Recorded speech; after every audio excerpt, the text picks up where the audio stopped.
So you did not grow up in North Carolina. Where did you grow up? Well, actually, my dad was in the Army when I was born. I was born on Redstone Arsenal in Alabama, Huntsville, Alabama, and he was in the Army. So I was actually 6 years old before I spent two birthdays in the same state.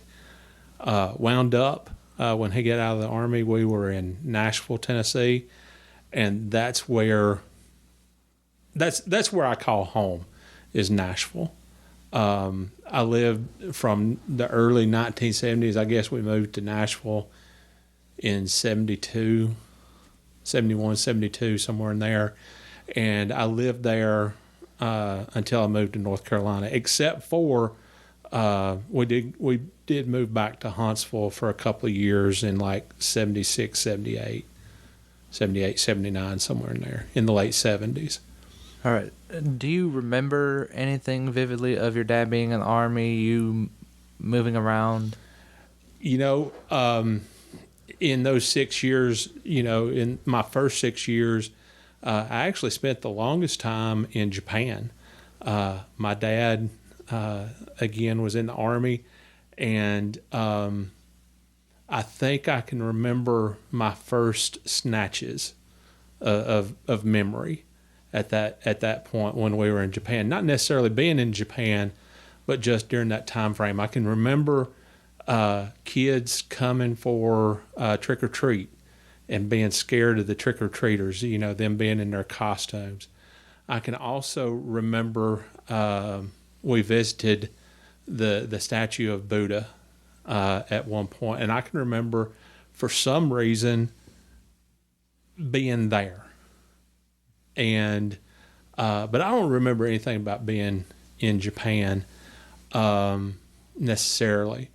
I guess my first real sustained memories are of us when we came back to when my dad went to Vietnam.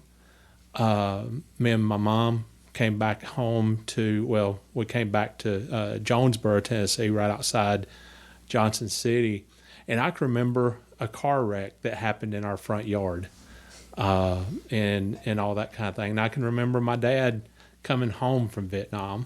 We went to the Tri-Cities Airport there in Johnson City, and I can remember and I think I've told you this story before, but I can remember for whatever reason, the cast of The Wizard of Oz being in the airport. I can remember the Cowardly Lion. I can remember the Scarecrow. I can remember Dorothy. But they were in the Tri-Cities Airport for some reason. Now, while they were there, I don't have any idea. Just people dressed up as the characters? Just people dressed up as the characters. I kind of think it was like when you and Adam and Lincoln and Julia and Joshua. I think it's kind of like when you went to. I think it's probably when you guys went to the hospital to see your nanny. So I don't know that the airport there would have been big enough to promote anything. I just got to think they were meeting somebody there that had missed a performance or something. So, and my daddy got stopped for speeding on the way home, and I can remember saying that my daddy had just got home from Vietnam, and the policeman let him go. I can remember saying, "Hey, my dad just got home from Vietnam." Now, I didn't know what that meant, and I certainly didn't know anything about war at that point. But, and the police officer let him go. So, what are your earliest memories of church in general? That's a really good question. I can remember going to family reunions up in Coburn on my mom's side. And where's Coburn? Up in Virginia, up in the mountains of Southwest Virginia, kind of near the Kentucky border, and up above Abingdon.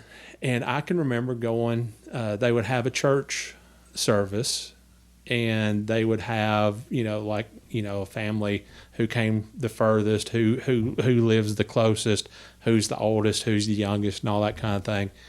And I can remember getting thumped on the head by my aunt because I was acting up or something. I don't remember what I was doing. I just remember that brain duster. Boom! I could just remember doink. And, and that's, for the longest time, that's what I thought Christianity was. I thought that's what church was Getting just thumped on the head? was getting thumped on the head when you got out of line. And I guess there was a lot of symbolism in that. I guess, a lot of people think God's going to thump you on the head if you get out of line. But that's probably my earliest memory of church. And you've told me before that you did not start out in journalism. You actually started out in religion. You told me you were going to be the next Billy Graham. What? And you... Yeah. And when was the exact moment that you made the switch from religion to journalism? I should. And that's probably one of my biggest educational Regrets is that I did not major in journalism. I became interested in journalism. I was on the I can remember being on the 8th grade newspaper staff. And I knew that I enjoyed it. I knew that I was, had a talent for it. But at that time, I had gotten to be really close to my youth minister, Tony Rankin. I know that you probably recognize that name. I don't think that you've ever met him. Hey, this is Rick, and I'm just going to pause the podcast right here for just a moment. This is Tony Rankin with Ken Griffey Sr., the star right fielder for the Cincinnati Reds during the Big Red Machine era. Tony was a huge baseball fan. He remains so to this day. So that's probably why he agreed to take me to and from games back in 1981 when I served as a bat boy for the Nashville Sounds. Check that. He was supposed to bring me home from games, but it didn't always quite work out that way, did it, Tony? What were you thinking? Leaving me at the ballpark, all by myself, in the middle of downtown Nashville. My mama worried to death. Never mind. Oh, and one other thing, Mr. Rankin. I won the ice cream eating contest that night at the Sounds game, not you. Despite all that, brother, I love you, and I mean it. I now return you to your regular programming. But Tony was the youth minister at my home church in Nashville. And I had gotten really close to him and really thought a lot of him. He's the one who kind of pointed me in the right direction when it came to faith and when it came to church and understanding what it meant to really become a Christian. And he left Lincoln in 1982. And I can remember being so impacted by that and so, and him being such a big figure in my life that it wasn't maybe 2 or 3 weeks after he left that I felt like I had a calling to become a pastor. And I felt like being a pastor was the only way that you could serve in the church. Mm-hmm. And so rather than going into journalism, and I was, like I said, I was on the newspaper staff from the 8th grade all the way through my senior year in high school. Just working on the school paper? Just working on the school paper. My senior year, our school newspaper was ranked one of the best 5 in the state of Tennessee. One of the best 5 high school newspapers in the state of Tennessee. So me and Joe Estep all the way home from Knoxville where, we would pass somebody and we would yell at them on the road, "We're all state and you're not." But still, I had, I felt like I had to be a pastor in the pulpit every Sunday in order to serve. And I wish that I had majored in journalism. The path would have been a lot easier, I feel like. But you asked about the moment that I made that switch. I think you know this story. Maybe you don't. Maybe not. I was actually I went to Belmont College in Nashville, and it was a quote unquote Southern Baptist school. Mm-hmm. And churches would call the Office of Religious Affairs there at the school and get the religion majors to come speak, if they needed a fill in.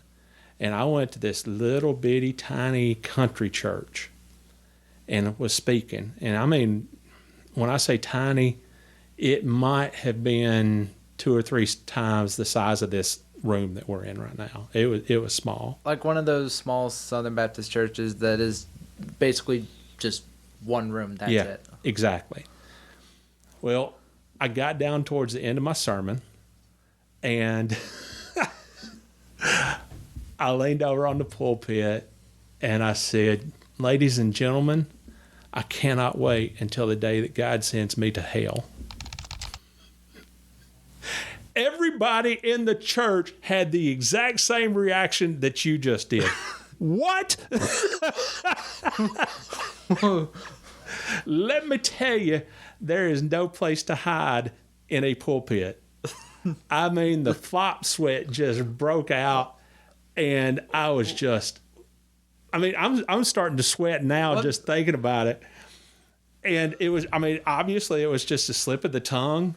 I didn't mean to say it. So you meant to say heaven. Yes, absolutely. Yes. But you did not. Yes, I did not. And I'll never forget the pastor of the church. The pastor of the church was sitting there on the front row, and he went, just shaking his head. And from that point on, I decided that I wanted to go into journalism, where I should have been in the first place, because in journalism, when you write a story, you got a delete key. At least until it gets printed. Yeah, then you don't have a delete key on your mouth. No, I do not, and I found out the hard way that day. I have never. I don't think I ever have heard that story. Yeah. So, yeah, that's the moment. That's the moment that I decided to go into journalism. And after you decided to go into journalism, you told me that you had some hard times trying to find a concrete job, like one that would stick. Yeah. How hard exactly was the job search once you came to North Carolina? Jesse, it was tough. I moved to North Carolina the first time in the summer of 1991. It was actually about this time of year. There was a magazine, a NASCAR magazine. That wasn't seen?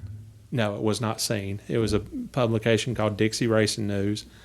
And they needed an editor. And I came here. I actually, believe it or not, I actually lived here in Yadkinville. Which is kind of crazy, but got here, and I spent from August of 91 through the end of the year, the end of the NASCAR season through November, maybe early December, and I moved back to Nashville.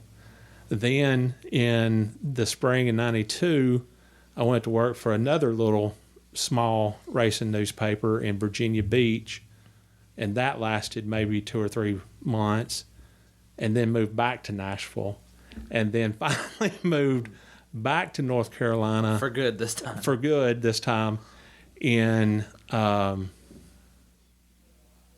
September of 91. And you've heard me tell about this before, but I went to Martinsville in the fall of 92. Snuck food out of the press box and slept in my car. Then I planned to do the same thing at North Wilkesboro the next weekend, and got to the racetrack on Friday and found out that they didn't serve food in the press box until Sunday. And that was hard. to this day, I can still remember the smell of the Pizza Hut personal pan pizzas that other reporters had gone down to the concession stand to buy. And I didn't have the money to get one myself. And that night, that Friday night was the longest. Well, that was rock bottom for me personally. I'd been married and went through a divorce. I had a son, your brother Richard, your half brother Richard. So that night was really, really tough. And I prayed the most sincere prayer that I've ever prayed that night. And all I could think of to say was, "Oh God," over and over and over again. I mean, that was rock bottom. But the next morning I got up and I went to the Infield Media Center, and the editor of Winston Cup Scene, Deb Williams, she told me that they were going to run a story of mine in the next week's issue. And Winston Cup Scene was the biggest newspaper. It was the New York Times. What issue was it? It was the Martinsville. It was the fall Martinsville issue of 1992, and that wasn't a full-time job. I think it paid $150 or whatever. Like it was just a one-off deal. Yeah, it's just a one-off deal. It was a freelance deal. But the Winston Cup Scene being what it was, to have a story published in it was a pretty big deal. And then I went to the press box, and somebody that I had met just by, well, I believe God put him there next to me in the Bristol press box a few weeks before. He told me about a job at the Allegheny News. They needed a sports editor and asked me if I would be interested. Mm-hmm. And I went, yes! Didn't ask where Sparta was. I didn't ask where the newspaper was. I just got in my car and I went to Sparta for the interview, got the job, and I spent the next 2 years, I actually can remember the start date, from October 15th of 1992 to the end of October of 1994. And at the end of those 2 years, I mean, that was probably the two most important years of my life, because not only did I learn journalism, I also learned how to stand on my own 2 feet. And I mean, those 2 years were difficult. I mean, after child support and everything, I was bringing home $150 a week. And, I would get my rent caught up, and I'd get behind on other bills.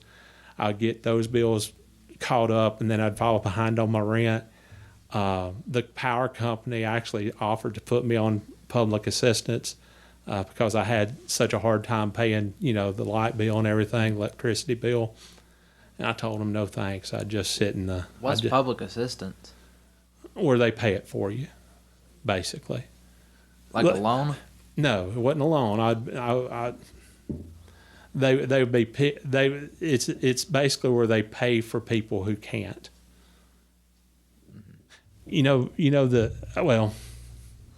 It's just for people who can't pay their bills, basically. Mm-hmm. So, I told them I'd just sit in the dark. But at the end of those 2 years, I got a job offer to go to work for Winston Cup Scene, that was my dream job. That was your big break. That was, well, I would say probably the Allegheny News was my first big break, because it was a real job. It wasn't a fly-by-night deal where somebody was operating a publication out of their living room or something like that. Is that how the other places were, like the Dixie News and places in Virginia Beach? I think Dixie Racing News, I think it was legitimate. It just, we just ran out of money. It wasn't seen. No, it was not seen. It would be it was basically like the Yak and Ripple as opposed to Sports Illustrated. Okay? That's basically what it was. It was a very small publication. We tried to do it as well as possible and provide the best product as possible. I mean, it was actually a pretty good product because I wrote for them, right? Yeah. not to toot your own horn. So yeah, I went to work for Winston Cup Scene on November 1st, 1994. And how do you think that path would have played out differently if you had studied journalism in college? I think if I'd studied journalism in college, I think that the path would have been easier. I think that I wouldn't have had to sleep in my car. I wouldn't have had to try so hard to prove myself because I didn't have that piece of paper that said J School graduate, journalism school graduate. So the reason people didn't, like, publication didn't take you seriously is just because you didn't major in journalism. Right. Not because of your skill set, just because of where you went to school. Exactly. Or what I went to school for. Now, I say that. And if I had majored in journalism, chances are I would have went another path. And I would have written for other publications. And if I had majored in journalism, there's a very real possibility that I would never have met your mama. And if I had never met your mama, you and Adam wouldn't exist. So, when I say I wish I had majored in journalism, You really don't? it worked out. Yeah. There's a Mercy Me song that I love so much, and it's called Dear Younger Me. And I know that you've heard that song a million times in the car because every time it comes on, I play it 6 or 7 times in a row. Yes.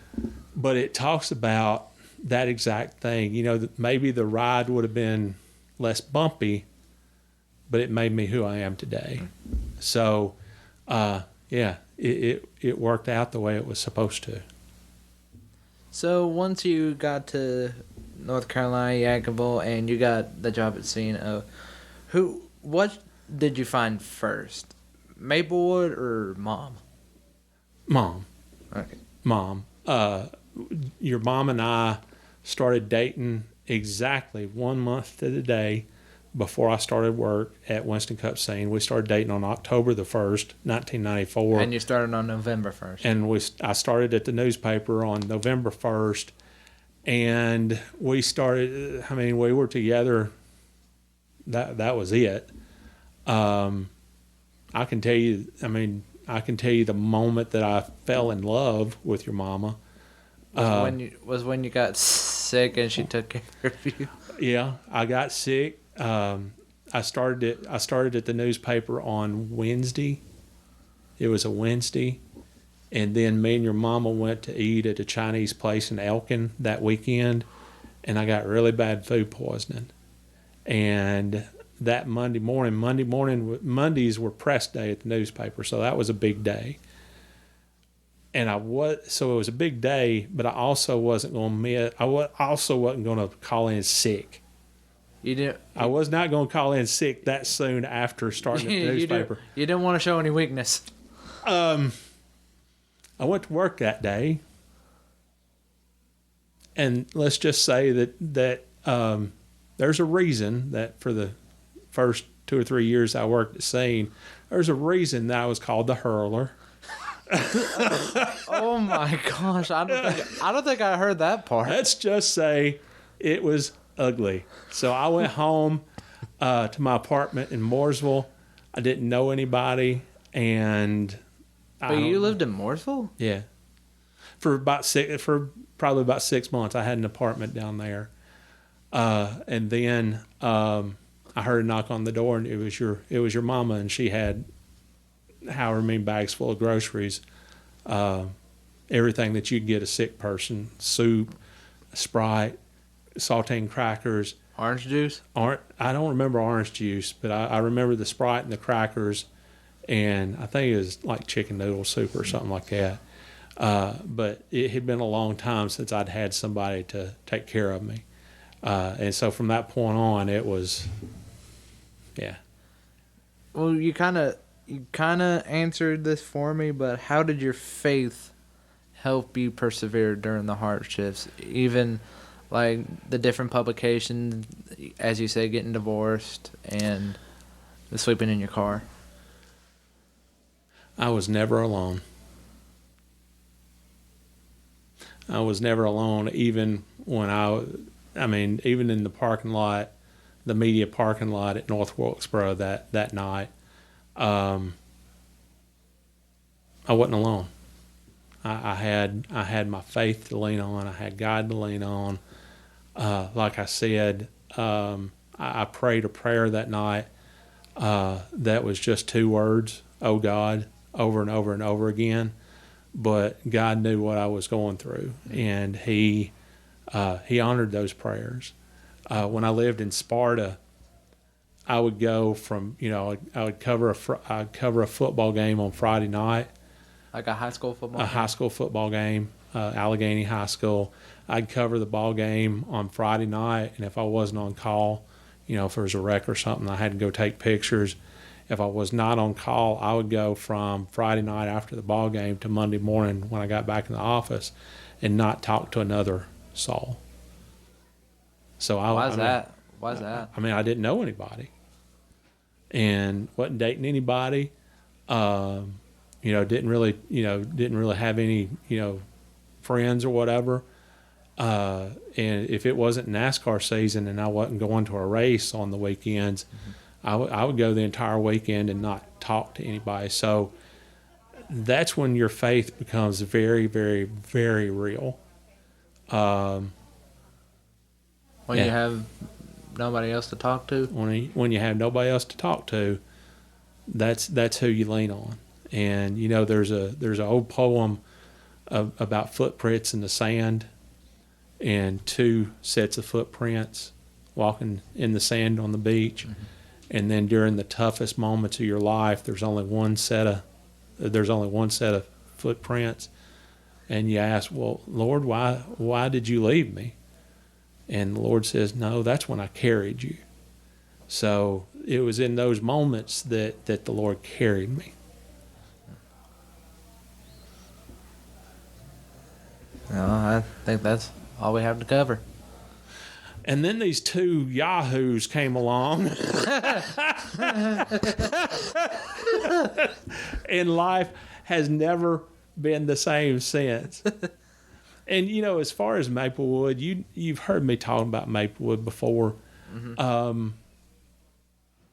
I'm excited about what is in store for Maplewood. I look forward to people like you and Adam and Tate and Andrew and Kendall. I look forward to you guys taking over and leading, like me and your mom and Jason Graham and David Graham, and I look forward to the next generation. The future. I'm looking forward to the future here at Maplewood. So if you're out there and you need a church home, come see us. Mm-hmm. All right? All right. Cool. If you're looking for a church home, or do you want to be part of a family? If you're looking for a place to grow. If you're looking for a place to worship. If you have questions about your faith. If you'd like to talk to somebody about being a Christian. Come see us at Maplewood.